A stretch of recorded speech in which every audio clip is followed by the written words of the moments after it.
अस्सलामुअलैकुम। Of camera stories के एक न्यू एपिसोड के साथ मैं हूं Mazhar Malik. Thank you so much and love you so much आप सबके उस प्यार भरे फीडबैक का जो आप कहानी सुनते हैं उसके बाद मुझे व्हाट्सएप पे या कमेंट्स की सूरत में लिखते हैं। ये सच है, किसी भी शख्स को जो ताल्लुक़ रखता हो, आर्टिस्ट हो, लिखारी हो, एक्टर हो, किसी भी फील्ड में हो, हुनर जानता हो और अपने उस फ़न का मुज़ाहरा करे और जब लोग तालियां बजाते हैं तो उसको बहुत ज़्यादा खुशी इस बात की होती है कि मेरा फ़न उनको पसंद आया। इसी तरह जब मैं आप लोगों को कहानी सुनाता हूं और आप कहानी सुनने के बाद नीचे कमेंट्स में आके अपनी राय का इजहार करते हैं, व्हाट्सएप पे मुझे फीडबैक भेजते हैं, तो ये एक तरह से मेरे जैसे लोगों की हौसला अफजाई होती है कि आया जो मैंने कहानी सुनाई, उसका जो रिदम बनाया, उसका जो टेम्पो बनाया, उसको जिस अंदाज़ में आपके सामने लफ्ज़ों में पेश किया, आया वो आपको अच्छी लगी या नहीं लगी। मैं अपनी इस कोशिश को हमेशा इंशाल्लाह जारी रखूँगा, लेकिन आप लोगों से यही बस एक रिक्वेस्ट होगी कि मुझे फ़ीडबैक ज़रूर देते रहा करें, क्योंकि उसी को सामने रख के मैं मज़ीद कोशिश करता हूँ कहाँ खूबसूरती पैदा करूँ लफ्ज़ों के अंदर, कहाँ निखार पैदा करूँ, कहाँ तब्दीली करूँ, कहाँ उसको ऐसा बनाऊँ कि आप लोगों को पसंद आए। तो थैंक यू सो मच। और इसलिए हर प्रोग्राम से पहले इसलिए कहता हूँ thank you so much and love you so much. Love for all, hated for none. सबसे बेइंतहा प्यार, नफरत किसी से भी नहीं। आज की जो मैं कहानी आपको सुनाने जा रहा हूं, कहानी तो मौजूद है लेकिन ये कहानी क्यों सुना रहा हूं, कुछ अर्सा पहले एक ऐसा वाक़या हुआ, किसी साहब ने मुझसे रब्ता किया और अपनी परेशानी का इजहार किया कि ये उनके साथ मसला है। मैंने जब सारा मामला समझ लिया तो उसके बाद उनको कहा, अब आपको मैं जो कहूँ आपने वो करना है, आपका मैटर हल हो जाएगा। और उन्होंने ऐसा ही किया और उनका मसला हल हुआ। बहुत ही खौफनाक मसला था। क्या था ये कहानी के एंड में सुनाऊंगा, क्योंकि अगर पहले सुना दिया, जो पहले स्टोरी सुनाने जा रहा हूँ यूँ समझिए जुड़ी है बिल्कुल उसके साथ। किसी ने मुझे कहानी भेजी और पूछा भी सही कि मेरी इस कहानी को इस काबिल समझे तो ज़रूर प्रोग्राम में ऑफ कैमरा स्टोरी में शामिल कीजिएगा, लेकिन मुझे एंड पे बताइएगा ज़रूर ऐसा क्यों हुआ। मेरे इर्द गिर्द का हल्का अहबाब तो इस कहानी को जानते हैं, इस वाक़ये को जानते हैं, लेकिन मैं नहीं चाहता कि बहुत ज़्यादा लोग मेरे नाम से वाकिफ़ हों या मुझसे मिलें या मुझसे कोई सवाल जवाब कर सकें इस मौके पे। बस इस कहानी को सुना दें। तो कहानी अपनी नौयत की बहुत ही खौफनाक कहानी है, अपनी नौयत की बहुत ही खौफनाक कहानी है। तो चलिए कहानी को सुनते हैं, उसके बाद कुछ बातें हैं इस कहानी के हवाले से भी, और जो साहब ने मुझसे रब्ता किया वो भी इस तरह की कहानी थी। तो क्या था, इनका फ़र्ज़ी नाम हम रख देते हैं मिस्टर जमाल, फ़र्ज़ी नाम है इनका। और ये कहानी मिस्टर जमाल की ज़िंदगी की सच्ची आप बीती है। जमाल कहते हैं कि मैंने अपनी तालीम मुकम्मल की और तालीम मुकम्मल करने के बाद जिस तरह हर इंसान की ख्वाहिश होती है, मेरे वालिदैन की भी ख्वाहिश थी कि मैं अपने जब पाँव पे खड़ा हो जाऊं तो मेरी शादी कर दें। मैं एक पाकिस्तान के बड़े शहर के अंदर रहता था, हो सकता है ये शहर मुल्क भी मैंने फ़र्ज़ी बताया हो। वहाँ एक कंपनी थी जिसके अंदर मैं मुलाजमत करता था। मेरी मुलाजमत ऐसी थी कि बहुत सारे लोग वहाँ पे आते और मुझे उनके साथ बैठ के मीटिंग करनी होती थी। मैं जिस दफ्तर के अंदर काम करता था उस दफ्तर के अंदर ख़वातीन भी काम करती थी और मर्द भी काम करते थे। मैं एक अच्छी पोस्ट पे था, क्योंकि जब मैंने स्टार्ट लिया था इतनी अच्छी पोस्ट मेरी नहीं थी, लेकिन करते करते तरक्की करते करते उस दफ्तर में मैं एक अच्छी पोस्ट पे आ गया था। मैं एक तरह से एक बॉस बन गया था। मेरे अंडर काफ़ी लोग थे जो काम करते थे, और वहीं पे मेरे वालिदैन की ख्वाहिश के हिसाब से मेरे लिए लड़की का रिश्ता ढूंढना शुरू हुआ। और यूं रोज़ीना मेरी ज़िंदगी की सिलेक्शन बनी वालिदैन की नज़रों में कि हमारे बेटे जमाल के लिए रोज़ीना एक अच्छी बीवी साबित होगी। ये एक शादी तो बज़ाहिर ऐसी थी जिसको कहा जा सकता है कि मेरे वालिदैन ने देखा था, लेकिन इसके अलावा सारा फैसला उन्होंने मुझ पे ही छोड़ दिया था, क्योंकि मेरे वालिदैन पढ़े लिखे थे। उन्होंने कहा ये अरेंज मैरिज नहीं होगी, अगर तुम दोनों की अंडरस्टैंडिंग होगी तो हम करेंगे, वरना नहीं होगी। सो मैं वालिदैन के कहने पे रोजीना से मिला। रोजीना बहुत ही खूबसूरत थी, बहुत पढ़ी लिखी थी, और जब हम दोनों मिलवाया तो हमें वालिदैन ने था, लेकिन हमें देखते ही एक दूसरे से प्यार हो गया। और रोजीना ने भी अपनी मोहब्बत का इजहार किया, तो मैंने भी खुले लफ्ज़ों में कह दिया, रोजीना सच है, तुम्हें देखते ही पहली निगाह में प्यार हो गया है। और रोजीना भी यही कह रही थी कि जमाल, यकीन मानिए, आपको पहले दिन देखते ही जब पहली निगाह आप पे पड़ी थी तो आप पे दिल आ गया था। और यूं हम दोनों ने अपने वालिदैन से इजहार किया कि हम इस शादी के लिए राज़ी हैं। बज़ाहिर अरेंज, लेकिन असल में ये लव मैरिज थी। और फिर मेरा और रोजीना का ऐसा सिलसिला शुरू हुआ कि हम मिल भी लेते थे, जब तक शादी नहीं हुई थी। हम एक दूसरे के साथ ख़तों किताबत भी करते थे। ये वो दौर था जब लोग एक दूसरे को ख़त लिखते थे। इसके बावजूद कि हम एक शहर में होते थे, तो जब जल्दी में मिलना होता था तो एक टाइम दे के, मोबाइल का दौर तो नहीं आया था, दूसरे मोबाइल होते थे PTCL, यानी रिसीवर उठाया, तार वाले सेट होते थे, बात करते थे। तो मैं उसको टाइम जब देता था तो गुज़रते हुए एक ख़त उसको पकड़ा जाता और वो भी अपना ख़त मुझे दे देती। यूँ जल्द ही हमारी शादी हो गई। शादी के 2 साल हमारे बहुत ही खूबसूरत गुजरे, क्योंकि ये एक किस्म की लव मैरिज थी। तो हम दोनों ने जितना एंजॉय कर सकते थे शादी के इन 2 सालों को बहुत ज़्यादा एंजॉय किया। लेकिन मुझे अभी मज़ीद अपना कैरियर बनाना था, बहुत ऊपर जाना था। फिर मैं आहिस्ता आहिस्ता अपने ऑफिस के अंदर बिज़ी हो गया। लेकिन जब एक शाम मैं अपने ऑफिस से घर पहुंचा तो रोजीना के हाथ में एक ख़त था। मैंने पूछा क्या हुआ? उसने ख़त मेरे आगे रख दिया।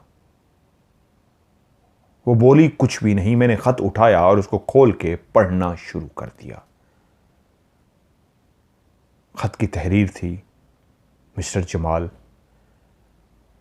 पहली दफ़ा आपको ख़त लिख रही हूँ, बड़े धड़कते दिल के साथ आपको ख़त लिख रही हूँ। यकीन मानिए, इसके बावजूद कि आपसे शदीद मोहब्बत है, फिर भी इजहार नहीं कर सकी। आज ख़त का सहारा ले रही हूँ, मोहब्बत के इजहार का।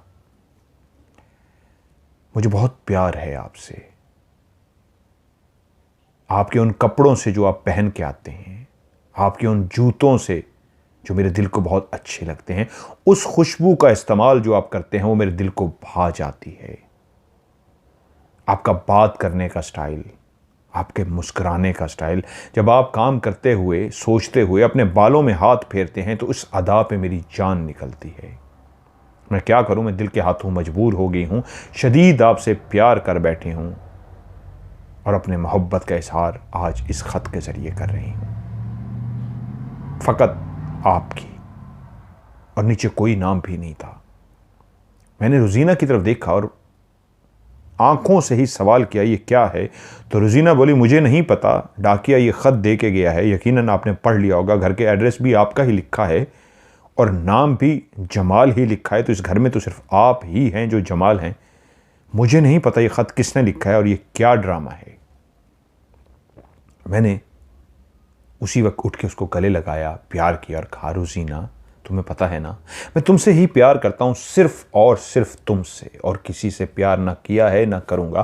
पहली निगाह में तुम पे ही दिल निछावर किया था, तुम्हें देखते ही तुमसे प्यार हुआ था, आज तक तुमसे प्यार है।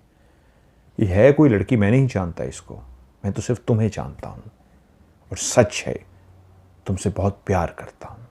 मेरी बात का रोजीना को यकीन आ गया। जिस अदा से मैंने कहा था, मेरे लफ्ज़ों का जो चुनाव था, वो जानती थी मैं झूठ नहीं बोल रहा, सच कह रहा हूँ। वो भी मेरे गले लग गई, मेरी बाहों में बाहें डाले, उसने अपना सर मेरे सीने पे रख दिया, जैसे वो मोहब्बत की आगोश में चली गई हो। वक्त इसी तरह गुजरा। कुछ दिनों के बाद फिर से वही ख़त मौसूल हुआ। वही तहरीर थी, लफ्ज़ कुछ थोड़े से आगे पीछे कर दिए गए थे, वही मोहब्बत का ही इजहार किया गया था। लेकिन हाँ, एक बात थी दूसरी दफ़ा भी कि उसको बाकायदा पता था कि मैं किस तरह के कपड़े पहनता हूँ, किस तरह की जूती पहनता हूँ, कैसा हेयर स्टाइल, एक एक मेरी ज़िंदगी का जो भी स्टाइल था उससे वो वाकिफ़ थी। उठना बैठना, मुस्कुराना, बात करना, चहचहाना, बालों का संवारना, बालों में हाथ फेरना, खुशबू का लगाना, कपड़ों का इंतखाब करना, यहाँ तक के जूते भी पता थे आज मैंने बदले हुए पहने थे। वो अपनी दीवानगी का इजहार कर रही थी, अपनी मोहब्बत का इजहार कर रही थी। वो जो भी थी वो खत का सहारा ले रही थी। लेकिन रोजीना अब शादी के काफ़ी साल हो चुके थे, उसके यहाँ आज औलाद नहीं थी। वो एक पढ़ी लिखी लड़की थी। जब हमने शादी की थी तो मैंने ही रोजीना से कहा था, रोजीना तुम्हें नौकरी करने की ज़रूरत नहीं है, क्योंकि हमारे वालिदैन की ही ख्वाहिश पे हमने अलग अपना घर ले लिया था। जैसे ही हमारी शादी हुई थी हम अपने घर के अंदर शिफ्ट हुए थे, नए घर में। और मैंने उसे कहा था कि इस घर के अंदर तुम्हें किसी चीज की कमी नहीं होगी। खुदा का दिया सब कुछ मेरे पास है, घर भी अपना है, नौकरी भी अच्छी है, तनख्वाह भी अच्छी है, तो तुम क्यों ख्वार हो कि ऑफिस के धक्के खाओ, बॉस की बातें सुनो और करो। मैंने मेहनत करके अपने आप को इस मकाम पे पहुंचा दिया है कि इस घर के तमाम अखराजात, तुम्हारी ज़रूरतों को, ख्वाहिशात को पूरा कर सकता हूं। तुम्हें नौकरी करने की ज़रूरत नहीं है, लेकिन अपने वक्त गुजारी के लिए किसी भी मशगले को अपना लो, क्योंकि घर में तुम अकेली होती हो, तुम बोर होती हो। और उसको सबसे बड़ी अब ख्वाहिश पैदा हो चुकी थी, एक बच्चा, बेटा या बेटी, ऐसा बच्चा जो अपनी ज़िंदगी का मशगला बना ले। वो जो ज़िंदगी में लोग वक्त गुजारी के लिए कोई मशगला अपनाते हैं तो उसकी कुल जहान वो बच्चा होता। अब वो अपनी ख्वाहिश का इजहार करने लगी थी। मुझसे बार बार कहती, जमाल मुझे बच्चा चाहिए। और मुझे महसूस भी हो रहा था कि वो बहुत ज़्यादा बच्चों की तस्वीरों को देखती। मैं देख रहा होता, वो तस्वीरों को घूर रही होती। मैं जब भी उसको खोया खोया सा पाता तो मुझे अंदाज़ा हो जाता उसके दिमाग में फिर किसी बच्चे का एहसास है, एक माँ बनने का एहसास, और वक्त गुजारी के लिए एक लाडली या लाडला जिसको वो लेके खेले, जिसके प्यार करे, अपनी ममता का इजहार करे। लेकिन उस बच्चे की ख्वाहिश की वजह से उसके अंदर चिड़चिड़ापन आ रहा था। अब अक्सर वो खोई रहती थी, अक्सर वो मुझसे लड़ पड़ती थी, अक्सर उसके अंदर चिड़चिड़ापन आता था और वो चिड़चिड़ापन बढ़ता जा रहा था। उसके चिड़चिड़ेपन को, उसके खोए हुए लम्हों को मैं कोशिश करता अपने प्यार से संभालने की, समझाने की, लेकिन उससे बड़ी आफत जो थी वो खतूत थे जो मुसलसल घर के एड्रेस पर आ रहे थे। और आज मैं अपने डॉक्टर के पास बैठा हुआ था और डॉक्टर मुझसे पूछ रहा था, मिस्टर जमाल खैरियत से आना हुआ? और मैंने उसको तफसील से बताया, डॉक्टर साहब मैं परेशान हूँ, मैंने किसी लड़की के साथ कोई अफेयर नहीं किया। आपको पता है डॉक्टर से कोई बात नहीं छुपाई जाती, मैं आपको दिल से बता रहा हूँ, मेरा किसी लड़की के साथ कोई चक्कर नहीं है। हाँ, जिस ऑफिस में काम ज़रूर करता हूँ वहाँ पे लड़कियाँ हैं, लेकिन कोई लड़की है, कौन है मैं नहीं जानता। किस तरह वो मेरा सब कुछ देख लेती है, मेरा उठना बैठना, खाना पीना, एक एक चीज़ का उसको एहसास है। और उसके ख़त जो अब बाकायदा आ रहे हैं, उसके ऊपर उसने जो लिपस्टिक लगाई होती होंठों पे, तो उस ख़त को उसने चूमा होता तो जगह जगह पे होंठ बने हुए हैं। एक ऐसा ख़त जो मैं खोलता हूँ, एक गुमनाम लड़की का ख़त जो मेरे बारे में अपनी मोहब्बत का इजहार कर रही है, मेरी एक एक बात को लिख रही है, आज मैंने ये पहना, आज मैंने ये किया, आज मैंने ये किया। वहीं पे वो ख़त पूरे होंठों से भरा होता है, जैसे चूम चूम के उसने ख़त को भेजा है। लेकिन मैं परेशान इसलिए हूँ, आपके पास इसलिए आया हूँ, उसकी वजह से मेरे घर के अंदर लड़ाई शुरू हो गई। ये मेरी बीवी मुसलसल चिड़चिड़ेपन का शिकार है। एक तो उसके अंदर बच्चे की ख्वाहिश है, लेकिन उससे ज़्यादा बढ़ के ये है ख़त जो उसको बहुत परेशान कर रही हैं। डॉक्टर तवज्जो से मेरी बात सुनता रहा और बोला, मैं समझ सकता हूँ, आप एक काम कीजिए, कल आप अपनी बीवी को मेरे पास लेके आइए। ये जो मामला है उनके साथ डिस्कस करने वाला है, क्योंकि आपको अगर ये लग रहा है इन मामलात की वजह से ना सिर्फ बीवी चिड़चिड़ेपन का शिकार हो रही है बल्कि लड़ाई शुरू हो गई है, आपको खदशा है कि मामला बढ़ भी सकता है, तो बेहतर है आप उनको भी मेरे सामने लेके आइए और दोनों को सामने बिठा के मैं इस पर बात करना चाहूँगा। तो मैंने डॉक्टर से कहा, डॉक्टर साहब कल तो नहीं, मैंने कहीं मीटिंग के लिए दूसरे शहर जाना है, अगर आपकी इजाज़त हो तो अगले वीक। तो डॉक्टर ने कहा ठीक है, आप जाते हुए अपॉइंटमेंट ले लीजिएगा अगले हफ्ते की और बीवी को मेरे पास लेके आइए। डॉक्टर से होने के बाद मैं सीधा घर पहुंचा और जैसे ही बेगम से मैंने चाय का इजहार किया, उसने चाय का कप उठा के मेरे सामने रखा और उसके हाथ में एक खत था। मैं चाय की चुस्की ही ले रहा था कि उसने खत जोर से टेबल पे पटका जैसे शदीद गुस्से में हो, और जैसे निगाह मेरी खत पे पड़ी तो मैं समझ गया फिर कोई आफत आ गई है।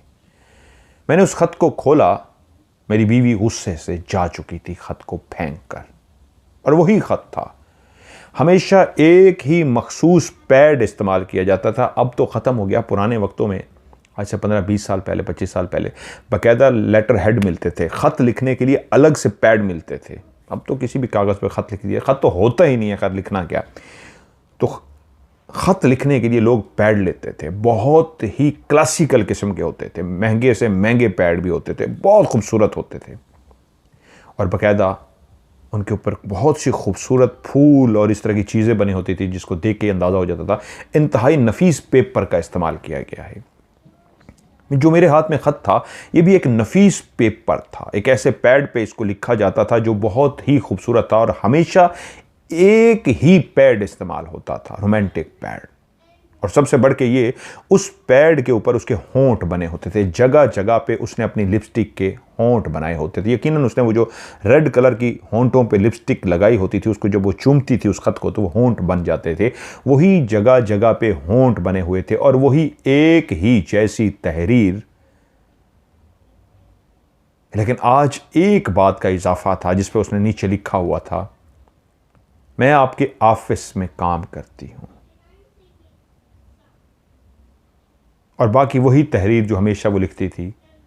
और एकदम से जैसे इंसान परेशानी के आलम में, या खुदाया ये क्या है, मैंने ख़त को ऐसे अपने सर के करीब किया, हाथ में ही पकड़ा हुआ था और हाथ में ऐसे करीब किया तो मुझे महसूस हुआ ख़त के अंदर से कुछ खुशबू आ रही है। और मैंने उसको जैसे ही ऐसे नाक से सूंघा तो बाकायदा तौर पे उसके ऊपर एक इंतहाई ज़बरदस्त सी खुशबू भी थी, जैसे स्प्रे किया गया हो, पैड स्प्रे। उस वक्त लेटर्स के लिए अलग से स्प्रे मिलते थे जो कागज़ के लिए होते थे, ताकि कागज़ ख़राब भी ना हो और उसमें से खुशबू आती रहे।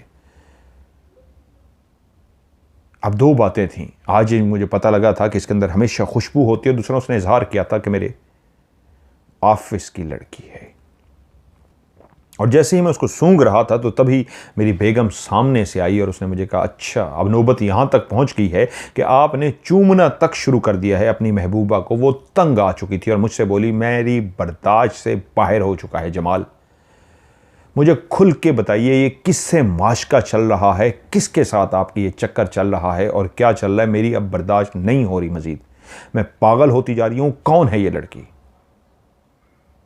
और मैं भी गुस्से से खड़ा हो गया। मैंने कहा, क्या तमाशा है, तुम क्या कह रही हो। और वो भी आज लड़ने के मूड में थी। बोली, ये जो भी है तुम्हारी एक एक बात को जानती है, इससे कुछ छपा नहीं है, तुम्हारे ऑफिस में वो काम करती है और तुम कहते हो तुम्हें पता नहीं है, ये कैसे हो सकता है, तुमने बेवफाई की है, तुमने मुझसे झूठ बोला है, तुम किसी से चक्कर चला रहे हो। और मैं आज पहली दफ़ा सवाल लेटर को मैंने गुस्से में फाड़ा और फाड़ के ज़मीन पे फेंका और चाय का कप नीचे रखा और गुस्से से चलता हुआ घर से बाहर जाने लगा। तो मैंने आखिरी दफ़ा जब मुड़ के देखा तो उन टुकड़ों को, जो कागज़ के टुकड़े ज़मीन पे पड़े थे, वो उठा रही थी और मैंने मुड़ के नहीं देखा, चला गया।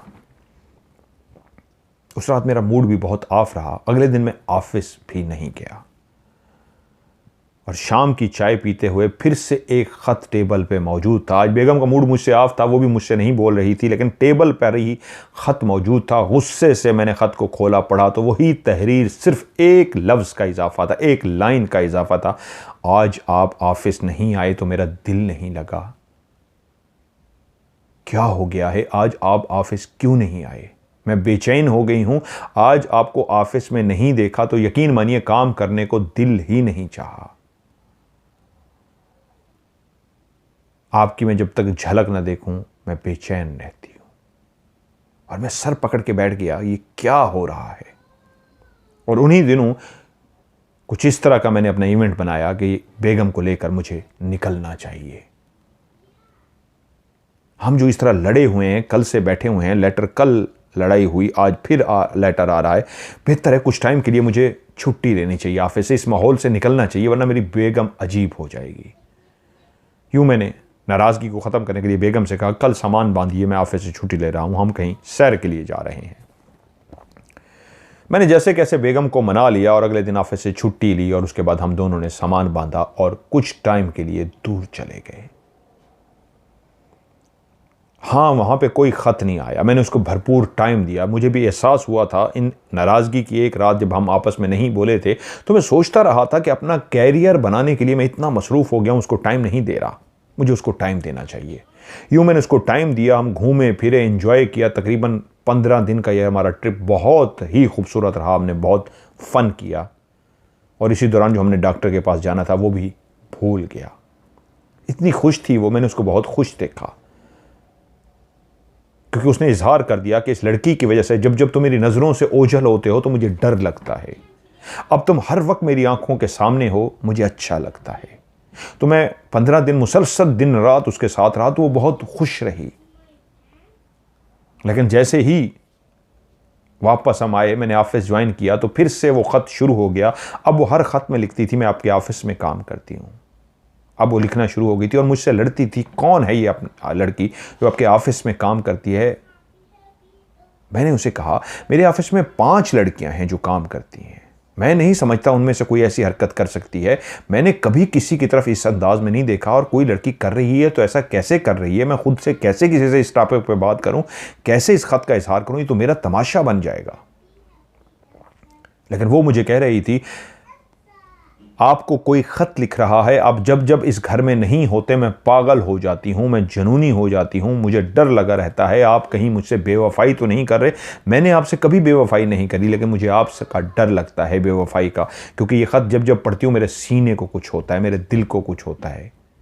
इसलिए मैं हर वक्त चाहती हूँ मेरी आंखों के आप सामने रहें। एक बच्चे का उसको एहसास था और दूसरा वो मुसलसल इस ख्वाहिश में रहती, इस ख़त की वजह से वो चाहती थी कि मैं उसकी आंखों के सामने रहूं, उसकी आंखों से ओझल ना हूं। कुछ टाइम इस तरह मज़ीद गुजरा कि मुझे लगा वो मज़ीद चिड़चिड़ी हो रही है, जुनूनी हो रही है, पागल हो रही है। फिर उसी ख़त की वजह से एक लड़ाई हुई और मैं यूं ऑफिस रवाना हो गया। मैं ऑफिस में ही था कि मुझे कॉल आई, मिस्टर जमाल, आपकी वाइफ ने छत से कूदकर खुदकुशी कर ली है, आप घर पहुंचिए। और मैं पागलों की तरह भागता हुआ जब घर पहुंचा तो घर के बाहर एक रश पड़ा हुआ था, एम्बुलेंस भी आई हुई थी और पुलिस भी मौजूद थी, लोग भी मौजूद थे। और जैसे ही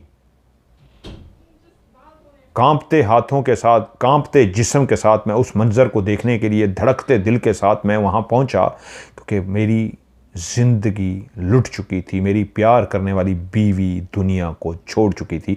वहीं पे इंस्पेक्टर जो वहाँ पे पहुँचा हुआ था, उसने कहा, आप मिस्टर जमाल हैं? मैंने कहा, जी मैं हूँ। उसने मुझे कहा, आपकी बीवी अब इस दुनिया में नहीं रही, लेकिन जाने से पहले वो एक ख़त छोड़ गई हैं, ये आपके लिए। उन्होंने वो ख़त मेरे हवाले किया तो ख़त के अंदर मुख्तसर लिखा था, जमाल मुझे माफ़ कर दीजिएगा, मैं जा रही हूं, आपकी ज़रीना। बस इतना सा ही लिखा था, जमाल मुझे माफ़ कीजिएगा, मैं जा रही हूं, फ़कत आपकी ज़रीना। और उस ख़त को पकड़े धाड़े मार के रोते रोते, जब वो ख़त मेरे मुंह से लगा हुआ था, उसके आंसू गिर रहे थे, मेरे आंसू उस ख़त पे गिर रहे थे और मैं धाड़े मार रहा था, तो रोते रोते एकदम महसूस हुआ इस ख़त के ऊपर जो एक खुशबू है, मानूस सी है। हाँ, ये तो वैसी मानूस सी खुशबू है, मैंने कहाँ सूंघी है? मैंने उस खुशबू को सूंघा। एक पुलिस ने जो एक कार्रवाई मुकम्मल करनी थी की, क्योंकि वो खुदकुशी का केस था और उसने लिख दिया था कि खुद को किया, लोगों ने देखा था उसको छलांग लगाते हुए, मेरा कोई अमल नकल नहीं था, तो वो उसी तरह कार्रवाई की और यूं ज़रीना को सफ़र आखिरत यानी ज़मीन के हवाले कर दिया गया, कब्र में लिटा दिया गया। और मैं जब कुछ होश में आ गया, क्योंकि बीवी की मौत ने मुझे नढाल कर दिया था, मदहोश सा कर दिया था, जनूनी सा कर दिया था। अब मैं जब होश में आया, उसी खत को फिर से निकाला और उसको फिर से सूंघा तो उसके अंदर खुशबू वही थी जो मैं मानूस सी लगी। और एकदम से मैं भागता हुआ उसकी अलमारी की तरफ गया, उसकी कपड़ों वाली अलमारी जिसके अंदर कपड़े तह करके लगे थे, दूसरी तरफ कपड़े लटके हुए थे। तह किए हुए कपड़ों को मैंने हटाना शुरू कर दिया तो हटाते हटाते पीछे एक पैड रखा हुआ था और उस पैड के साथ एक स्प्रे भी रखा हुआ था, क्योंकि जो खत मरने से पहले उसने मुझे लिखा था, जिसकी खुशबू सेम वही थी, ये वही पैड था जो खत मुझे हमेशा आते रहे थे। और उसकी अलमारी से ही वही पैड और स्प्रे मिल गया था जो वो खत लिख के खुद ही मेरे आगे रख देती थी कि कौन है ये लड़की जिसका खत आता है। तब उस दिन मुझे पता लगा कि खत कोई और नहीं, जरीना मुझे लिखती थी। वही अपने होंठ खत पे चिपकाती थी, उसके होंठ ही खत पे होते थे, उसी का लिखा खत होता था। वो अपनी दीवानगी का इजहार करती थी, अपनी मोहब्बत का इजहार करती थी, अपनी चाहत का इजहार करती थी। तभी वो एक एक बात मेरी जानती थी। तब मुझे पता लगा, जो मैं सोचता था कौन है जो मेरी हर बात से जानती है, कैसे जानती है, क्या वो जिन है, कोई भूत है, क्या है। तो उस दिन पता लगा वो जो एक एक मेरी बात को जानती थी वो कोई और नहीं, जरीना थी। वो खत मुझे लिखती थी लेकिन वो मुझे छोड़कर जा चुकी थी। मुझे एक बात का पता था कि जरीना क्या मुझसे इतना प्यार करती थी, इतना ज्यादा प्यार करती थी कि उसने अपनी जान ही ले ली। उसके बाद मैं ऐसा टूटा कि फिर मैंने जिंदगी भर शादी नहीं की। हां, मैं सरीना से सच्चा प्यार करता था। बेवफा वो नहीं थी तो बेवफा मैं भी नहीं था। मैंने कभी उससे बेवफाई नहीं की थी, तो ये कैसे हो सकता था उसके जाने के बाद मैं बेवफाई करता। उसके बाद मैंने शादी नहीं की और यही फैसला किया कि जिंदगी भर ऐसे ही रहूंगा। अब पता नहीं आप इस स्टोरी को अपने ओसीएस में शामिल करते हैं या नहीं, लेकिन मेरे सवाल का जवाब जरूर दीजिएगा, जरीना ने ऐसा क्यों किया। अब इससे पहले कि मैं आपको इस सवाल का जवाब दूं, जरूर देता हूं। एक और मैंने शुरू में कहा था, इससे जुड़ी एक कहानी सामने आई, तभी मुझे कहा ये कहानी भी सुनाऊंगा। और वो कहानी भी, एक साहब ने मुझसे राब्ता किया कि मेरी जिंदगी में कुछ इस तरह के खौफनाक से वाकयात हो रहे हैं। मैंने उनसे सारी तफसील पूछ ली और जिस तरह रूहानियत का मैं शो करता हूँ, लाइव प्रोग्राम भी करता हूँ, जुमे हफ्ते इतवार को लोग लाइव राब्ता करते हैं मुझसे, मैं उनको बारे में लाइव ही बताता हूँ। उसके बाद भी आगे पीछे मैं कॉल्स उठाता हूँ। ऐसे ही एक इमरजेंसी केस आया और मैंने उनको खुद राब्ता किया। उन्होंने जब सारी कहानी मुझे सुनाई तो मैंने उनको गाइड करना शुरू किया कि आपने ऐसे करना है, ऐसे करना है, ऐसे करना है। उन्होंने मेरे कहने पे ऐसे ही किया। उस रात वो अपने बिस्तर से उठे। पहले मैं उनके घर के बारे में बता दूं, उनका जो घर था काफी एक रिच फैमिली है। ये एक बेहतरीन घर बना हुआ है, सिंगल स्टोरी घर है जिसके 3 बेडरूम है, बड़ा सा डाइनिंग हॉल है, किचन है, एक बड़ा खूबसूरत लविश किस्म का बेहतरीन बना हुआ घर है। वो अपने बिस्तर से उठे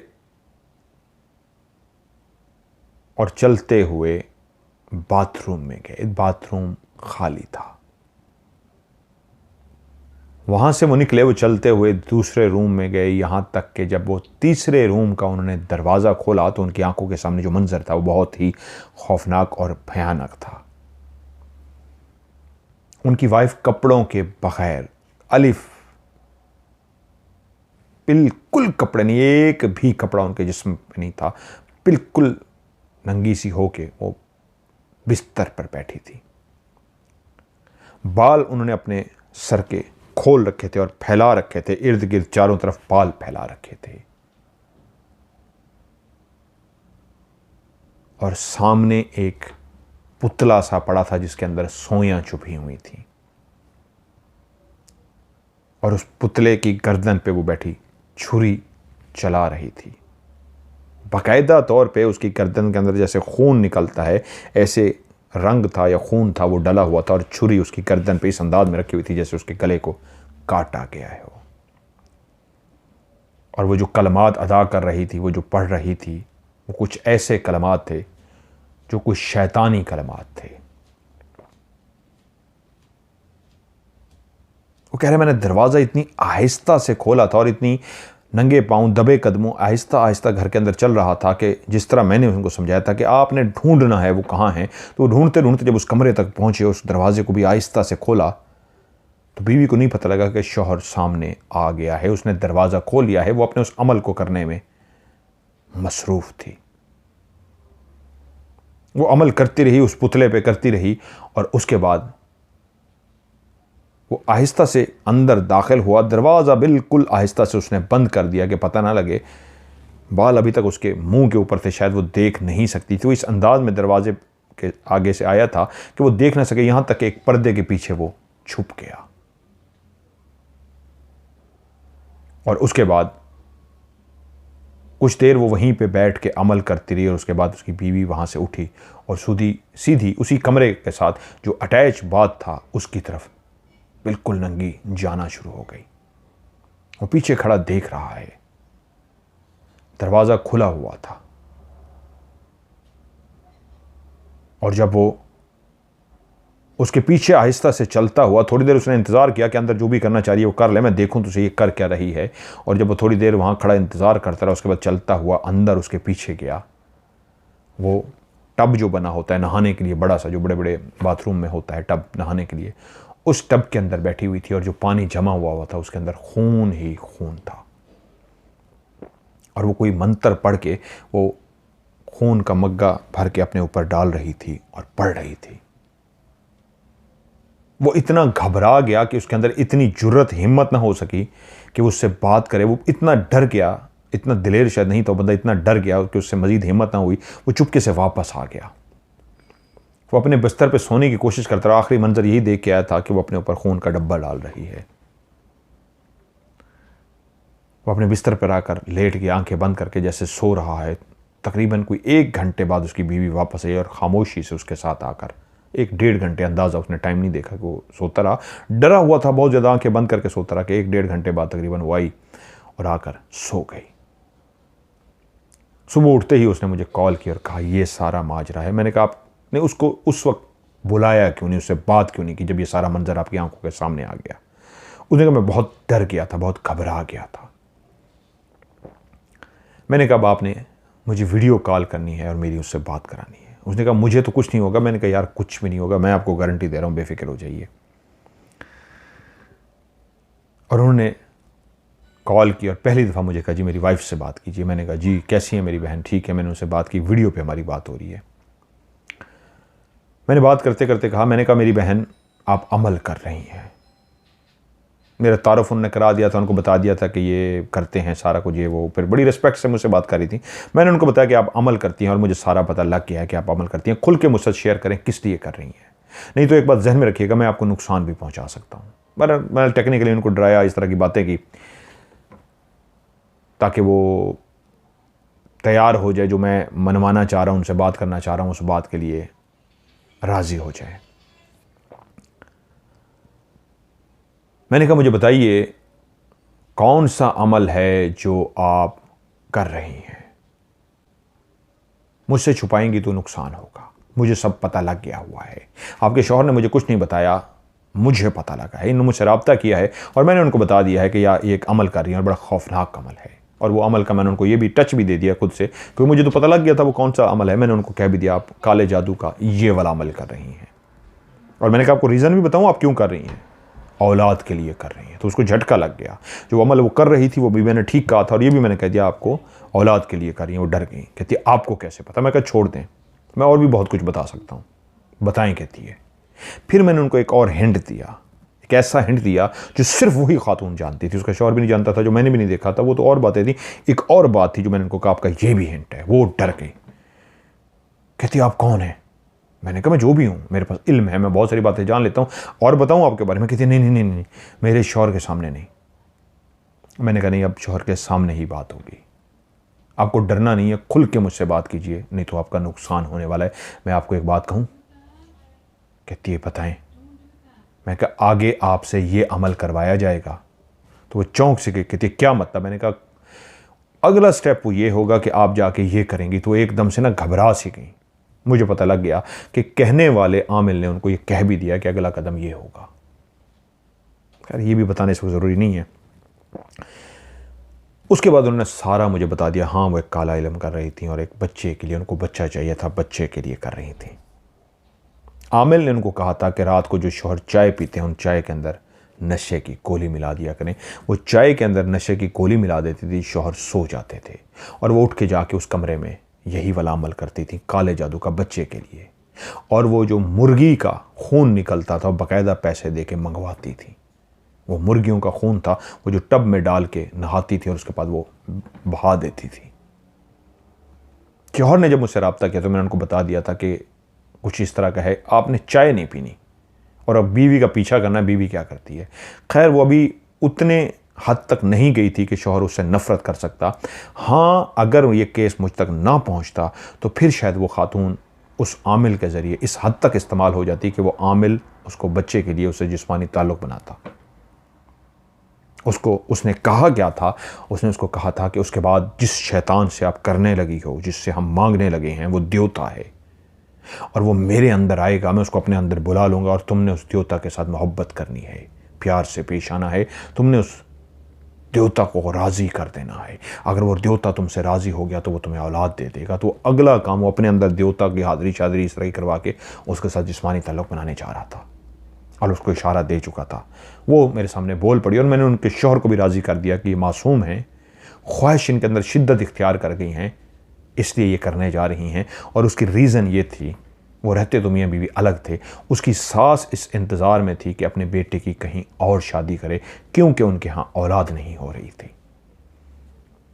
औलाद ना होने की वजह से सास बेटे की कहीं और शादी करना चाहती थी। इसके बावजूद कि मियाँ बीवी अलग रहते थे फिर भी सास बाजी थी, मैं अपने बेटे की शादी करूँगी, मुझे पोता या पोती चाहिए। तो इस खौफ से कि मेरा शौहर कहीं और शादी ना कर ले, वो अपनी शौहर से इतना प्यार करती थी कि उसके लिए बाकायदा तौर पे आमलों के पास जाते जाते, बहुत अमीर फैमिली थी, पैसे वाली थी, उसके पास पैसे की कमी नहीं थी, पैसा देते देते एक ऐसे आमिल के हत्थे चढ़ गई जो उससे ऐसे उल्टे सीधे खौफनाक काम करा रहा था कि लाखों रुपए उनसे पैसा भी ले रहा था और इस तरह के काम करवा रहा था कि ये बहुत बड़ा चिल्ला, आपको बेटा ही मिल जाएगा, आपका मनपसंद। बस एंड में उसने खुद उसके साथ सेक्स करना था और उसके बाद रिलेशन बनाना था और उसको कहना था ये लो बेटा मिल गया तुम्हें। लेकिन मैंने उनके शौहर को भी कवर किया। मैंने कहा ये इसलिए होता है जब प्रेशर आ जाता है औरत के ऊपर कि शादी कर दी जाएगी, कहीं मुझे तलाक न दिलवा दी जाए, इस तरह का खौफ उनके दिमाग में आ जाता है तो औरत ये कदम उठाने को भी तैयार हो जाती है। इसमें आप भी कसूरवार हैं। जब आपकी माँ ने ये कहा कि मैं तुम्हारी बेटा दूसरी शादी करता हूँ, अभी कितने साल हुए हैं शादी को, आपने फौरी तौर पे माँ की कहा ठीक है माँ देखते हैं। माँ को आप इस तरह बीवी के सामने कहते हैं कि मुझे नहीं करनी शादी, इसी के साथ रहना, ये कभी ना करती। आपने भी हाँ नहीं की माँ को, लेकिन ऐसा ज़रूर कुछ ना कुछ आपकी तरफ से गलती हुई है जिससे वो खौफज़दा हो गई है कि सास कामयाब हो जाएगी। तब उन्होंने भी इकरार किया हाँ शायद मुझसे भी कहीं गलती हुई है। अगर मैंने माँ को हाँ नहीं कहा लेकिन ऐसा भरपूर भी रोका नहीं कि बीवी को यकीन आ जाता कि शौहर ने रोक दिया अपनी माँ को, हाँ मैं भी कसूरवार हूँ। खैर मैंने उस मामले को हैंडल कर दिया, वो अल्हम्दुलिल्लाह दोनों खुश हैं। अभी बच्चा नहीं हुआ लेकिन मैंने उनको ये कहा है इंशाल्लाह एक टाइम पीरियड दिया है, अल्लाह ने चाहा तो आपका बेटा हो जाएगा, और बेटा या बेटी मुझे नहीं पता, लेकिन अल्लाह ने चाहा तो, मेरी गारंटी नहीं है लेकिन इतना कह रहा हूँ ये अल्लाह के हाथ में होता है, अल्लाह ज़रूर देता है। लेकिन मुझे आपका हाथ देख के ये लग रहा है कि आप एक शादी ही करेंगे और हाथ ही बता रहा है उसी एक शादी से आपकी औलाद होनी है। मैंने लाइव शो में भी अपने एक दोस्त का जिक्र किया था जिनके यहाँ 21 साल बाद औलाद हुई थी। हम इकट्ठे एक पहाड़ी सिलसिले में जा रहे थे, मैं था, बहुत लोग थे, शाहनवाज़ खान और उस्मान, मैं इकट्ठे थे। तो उसने मुझे कहा था प्यार में, मुर्शिद आप हाथ देखते हो ज़रा देखो, वो भी हाथ अच्छा देखते हैं। मैं कहा जी मुझे नहीं आता। वो कहना देखो तो सही। मैंने हाथ देखा तो कहना पूछे क्या पूछना, कह रहे हैं यार मेरे औलाद देखो। मैंने कहा जी आपकी औलाद एक बेटा है, एक है लेकिन आपका बेटा है। तो मेरा कज़न भी है, बड़ा यार है, जिगरी यार है, उस्मान करीम भुट्टा। तो मुझे कहता है तुम्हें पता है इनकी शादी को तो 19 साल हो गए, 20 साल हो गए, इनके औलाद नहीं है। मैंने कहा यार मुझे नहीं पता, बाखुदा मुझे नहीं पता है या नहीं है, मैं तो सिर्फ ये देख के कह रहा हूँ, हाथ ये कह रहा है इनके हाथ में औलाद है और एक पहला भी बेटा है, आगे अल्लाह बेहतर जाने। और मेरी इसी कहीं के बाद 1 साल के बाद जो मैंने टाइम पीरियड बोला था, अल्लाह ने किया, उनके यहाँ एक बेटा हो गया हुआ है 21 साल बाद शादी के। 20 साल हो गए थे शादी को, 21 साल बाद मैंने कहा था अगले साल नहीं, सॉरी साल नहीं मैंने बोला था, मैंने कहा होने वाला है, ये मैंने लफ्ज़ कहा था कि होने वाला है, लेकिन एक बेटा होगा पहला। 21 साल बाद उनके यहाँ बेटा हो गया। उनको भी फिर मैंने देख के कहा जी आपका है, औलाद है, और इंशाल्लाह कर वो मुतमईन हो गए। अब आते हैं कहानी के स्टार्ट की तरफ, जो जिन्होंने कहानी भेजी कि मेरी बीवी ने शादी क्यों की। वो बच्चे की ख्वाहिश में बहुत साइको हो गई थी। वो अपने शौहर से बहुत प्यार करती थी और वो डर गई थी। उनको लगता था कि उनकी हाँ औलाद नहीं है और औलाद ना होने की वजह से उसका शौहर उनसे दूर हो जाएगा। और खौफ उनके अंदर खुद से बैठ गया था कि ना सिर्फ दूर हो जाएगा, किसी और लड़की की तरफ मुतवज्जो हो जाएगा बच्चे की ख्वाहिश में। वो अंदर ही अंदर इतना डर गई थी, एक तो बच्चे की शिद्दत के साथ ख्वाहिश रखती थी और दूसरा डरती थी अपने शौहर को खोने से। यह नफ्सियाती बीमारी एक शुरू हो गई थी। उनको एक साइकियाट्रिस्ट की ज़रूरत थी, साइकोलॉजिकली उनको गाइडलाइन की ज़रूरत थी, उनकी ट्रीटमेंट की ज़रूरत थी। वो बहुत खौफजदा हो गई थी, इसलिए वो खुद ही वो अपने शौहर से अपनी मोहब्बत का इजहार लेटर में करती थी। अपनी मोहब्बत का इजहार भी कर देती थी और उनको डराती भी थी कि तुम किसी और लड़के के साथ चक्कर चला रहे हो। और वो कहता नहीं यार मैं नहीं कर रहा। इस तरीके उनको दिमाग को सुकून मिलता था कि वो डर जाते हैं, करेंगे नहीं, किसी और की तरफ नहीं जाएंगे क्योंकि मेरी औलाद नहीं है। ये खौफ था असल में उनके यहाँ कि मेरी औलाद ना होने की वजह से किसी और की तरफ ना चले जाएं। इसलिए ख़त लिख के उनको डराती थी कि आपका चक्कर है। और शौहर डरता था इस बात से, कहीं किसी की तरफ देखना भी गवारा नहीं करता था। और जिन्होंने कहानी भेजी, आप ये यकीनन सुन रहे हैं, आपने उस खौफ की वजह से जो लेटर आते थे, कभी किसी की तरफ देखा भी नहीं होगा। जब बीवियाँ इस तरह टॉर्चर करती हैं ना, आपका चक्कर है, किसी के साथ है, तो बंदा जो शरीफ होता है वो और डर जाता है, किसी की तरफ देखता भी नहीं। उन्होंने ये किया था आपके साथ। लेकिन उनको साइकियाट्रिस्ट की ज़रूरत थी, उनको दिमागी तौर पर कवर करने की ज़रूरत थी, जो नहीं कवर किया गया। और ऐसे जो लोग होते हैं करते करते करते किसी लम्हे इतना एक्सट्रीम पे चले जाते हैं कि कुछ भी अपने साथ कर गुजरते हैं। इसलिए उनको लाजमी इलाज की ज़रूरत होती है। मेरे पास कई ऐसे केस आते हैं जिनको मैं कहता हूँ आपके साथ जादू एनर्जी कुछ भी नहीं है, आपके साथ ये दिमाग का प्रॉब्लम है, आप मेरे साथ घंटा टाइम दिया करें। फिर उनको मुश्किल है मैं ले लेकर निकालता हूँ। 1 घंटा जब मैं उनका एज ए डॉक्टर इलाज करता हूँ, एज ए डॉक्टर तो नहीं हूँ मैं, एज ए साइकियाट्रिस्ट भी नहीं हूँ, लेकिन उनका ब्रेन वॉश करता हूँ, उनके ब्रेन को नॉर्मल करता हूँ, उनके सवालों का जवाब देता हूँ, उनको रिलैक्स करता हूँ। 1 घंटा उनके साथ बातें करता हूँ तो मैं देखता हूँ वो रिलैक्स हो गई हैं, ये बंदा रिलैक्स हो गया है। फिर एक थेरेपी कहते हैं इसको, थेरेपी जो है मैं ये फिर थेरेपी करता रहता हूँ। उनको थेरेपी की ज़रूरत थी जो नहीं हो सकी, इसलिए वो अल्लाह को प्यारी हो गई। और आपने भी उनकी मोहब्बत में शादी नहीं की। अल्लाह ताला उनको भी, आपको हिम्मत दे, अल्लाह ताला हौसला दे, अल्लाह ताला उनके लिए भी आसानियाँ पैदा करे। मैं यही दुआ दे सकता हूँ। लेकिन बहुत खौफनाक कहानी रही आपकी। अल्लाह ताला आपको खुश रखे। अपनी नौयत की बहुत ही खौफनाक कहानी है आपकी। मेरे पास ये केस आया तो मैंने तो इसलिए आपको बताया कि ये केस आया था मियां बीवी का जो जादू करने जा रही थी। मैंने उनकी कुछ बातें छुपाई हैं। वो बहुत कुछ खौफनाक करवा रहा था आमिल, और उनके साथ ताल्लुक़ भी बना लेता, लेकिन बना नहीं था। वो औरत सब सच बोल गई, मुझसे डर गई थी क्योंकि मैंने उसको ऐसे राज उसके बता दिया था। डर गई, उसने कहा इसको कैसे पता लग गया, तो बहुत कोई पहुंची हुई हस्ती है। मैं कहा मैं कोई पहुंची हुई नहीं हूँ। लेकिन आपको कैसे पता? मैं कहा जोड़ दो, मेरी फील्ड है, मुझे पता लग जाता है। तभी वो डर के मुझसे, जो मैंने उसको कहा था उसको पता लग गया था इसको सब पता है, वो डर के उसने मुझे सब बता दिया था खुल के, और वो सच था। तब उनकी बन गई। अब वो रिलैक्स हैं, अब वो कभी ज़िंदगी में हरकत नहीं करेगी। लेकिन ये कहानी इसलिए सुनाई है, ये औरत जो ये काला जादू करने जा रही थी, अगर वो आमिल उसके साथ ताल्लुक़ बना लेता तो इस गिल्टी में ये औरत भी खुदकुशी कर सकती थी। इसलिए कहानी सुनाई है आपकी, जिनका नाम मैंने जमाल रखा है, जमाल साहब। इस औरत ने उस आमिल के साथ ताल्लुक़ बनाने के बाद जब इसको पता लगता ना मेरे साथ फ्रॉड हो गया है, ये भी खुदकुशी कर लेती। लेकिन मैंने नहीं, अल्लाह ने मुझे तो वसीला बनाया, बचा लिया है। काश आपका पहले मुझसे राब्ता हो जाता। आपकी तो बहुत पुरानी कहानी है, ज़रूर मैं उसमें कुछ कर सकता। बहरहाल अभी मैं आपके लिए दुआ को हूँ। यह कहानी थी जो मैंने आज शामिल की। आप भी अपनी मुझे कहानियाँ भेजिए, और भेजने के लिए मेरा व्हाट्सअप नंबर है 9292। ये पाकिस्तान का कोड है, उससे पहले 00 लगता है या प्लस लगता है, वो आपके मुल्क में देख लीजिए। 0092 और नंबर है 313665550। मैं रिपीट करता हूँ 00923136655500। इस पे व्हाट्सएप नंबर पे मुझे अपनी कहानी लिख के भी भेज सकते हैं और वॉइस मैसेज रिकॉर्ड करके भी भेज सकते हैं। दोनों सूरतों में वॉइस मैसेज भेजें या लिख के भेजें। आखिरी लफ्ज़ आपने लिखना है OCS ऑफ कैमरा स्टोरी। इनके शुरू के लफ्ज़ बनते हैं OCS लिख दें या स्टोरी लिख दें, STORY इंग्लिश में या उर्दू में। स्टोरी लिख दें, उर्दू में कहानी लिख दें। ये लफ्ज़ लाजमी लिखने हैं, OCS, स्टोरी या कहानी। ये 3 लफ्ज़ों में से जो भी आपके लिए आसान है लाजमी लिखना है। आखिर में ये आप 3 लफ्ज़ नहीं लिखेंगे तो कहानी प्रोग्राम में शामिल नहीं होगी। आज की OCS से मदर मलिक को दीजिए इजाज़त। अपना ढेर सारा ख्याल रखिएगा। खुदा हाफिज़।